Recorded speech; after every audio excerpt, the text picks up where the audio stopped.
Here, my guy Chris Algeri. What's going on, Chris? You know, enjoying the fights like usual. Yo, it was an exciting night of boxing, man. Yeah, ProBox was on, man. We put on, and the Philly crowd was awesome. We were missing Nicholas Flaus versus Gabriel Mestre, but shit, it turned out to be a really, really good card. What's your thoughts on Myquan Williams versus Antonio Moran? Yeah, I know. We stack our cards, so most of our co-main events, and even like our third fights from the top, could be main events on most shows like this. You know, Gary Jonas is very smart the way that he puts these fights together and make 50-50 all-action fights, as we always do. And again, man, my guy Myquan, man, he caught that loss tonight. Very, very close fight. It looked like he was going to finish Moran early, but Moran showed tremendous conditioning and recuperative abilities, and he was just consistent all night long. And a lot of times, you know, judges are looking at that. Myquan, a fantastic counterpuncher, so explosive, so eye-catching with the shots. You know, I had it close. I thought Myquan probably edged it, but I'm not mad about Moran. They had 7-3. I'm like, I know. Only giving him 3. I said that on the air too. I was like, only giving him 3 rounds really boggles my mind. But, you know, Paulie, my partner, my esteemed partner, made a good point. Like, Moran was really consistent. And so a lot of times, you know, when you're looking at eye-catching shots, you might think, all right, boom, that's going to get the round. But it's all that in-between time. 3 minutes is a long time, you know, so you gotta be a little more busy. There wasn't much jabbing from Myquan. I think that was probably his downfall, you know, tonight. But it's a shame because he's been on the cusp for so long. This was his breakout fight. And, you know, just fell short. With a guy that's been in there with practically everybody. Right, and this is a point that I made on air, and I think everyone at home needs to understand this too. You know, the betting lines were really wide. Everyone had Myquan up, going to win that fight handily. And I believe that comes off of the idea, well, his last fight, he got knocked out badly, got stopped badly by Andy Cruz, who's not a big puncher. He got stopped badly by Devin Haney, who's not a big puncher. A highlight reel knockout. But at 135, he is a completely different guy. You saw how big he was in there today? Bro. How does that guy make 135 ever? I was just going to ask you, how the fuck? He looks huge for 40. So, he looked like a big 47. I never want to see that guy attempt 135 ever again. He's a different fighter there than he is here. Tonight he looked like the Terminator. He didn't go down in that round when he got rocked the way he did and then recovered.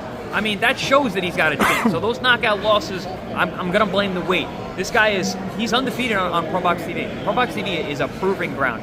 He is 5-0 on our air. Other than our prospects, he is the winningest ProBox TV fighter ever. He's got 5 wins on our air.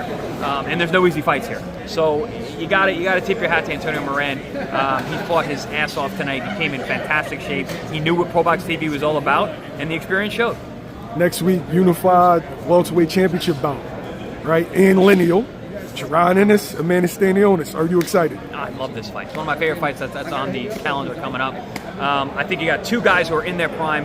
It is the absolute number 1 and number 2 in the division. I rate Stanionis very high, and I have for a long time. So this fight makes too much sense. It's almost like, what's going on? We're actually getting the fights when they're supposed to happen. We're not dragging them out. We're not over-seasoning them. We're getting the fight when we want it.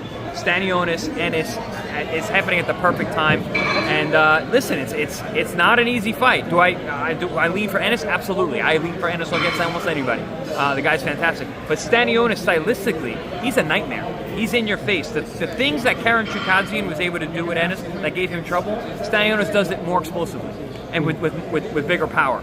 So consistent jab. Consistent hard jab. He hits you in your chest. He tries to punch through you with that shot. He comes in fantastic condition always. So this is a great matchup and one that I am extremely excited about. People were critical of Boots after the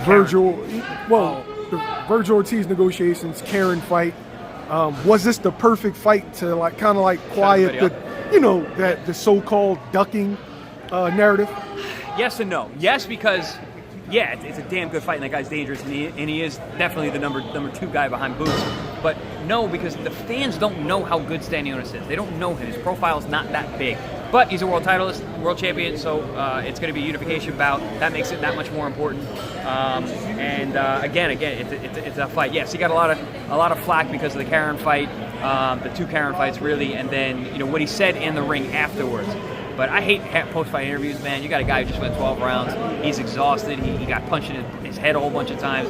And he was struggling to make the weight, and he said some things about the weight, which led to people thinking the Vergil Ortiz fight was going to happen. That fight was getting talked about, and I just believe that he had a change of heart in terms of what he should be doing at 47. I've always said he should stay at 47, try to unify that division. He's good enough to be the guy at 47, and then move up. There's time to move up.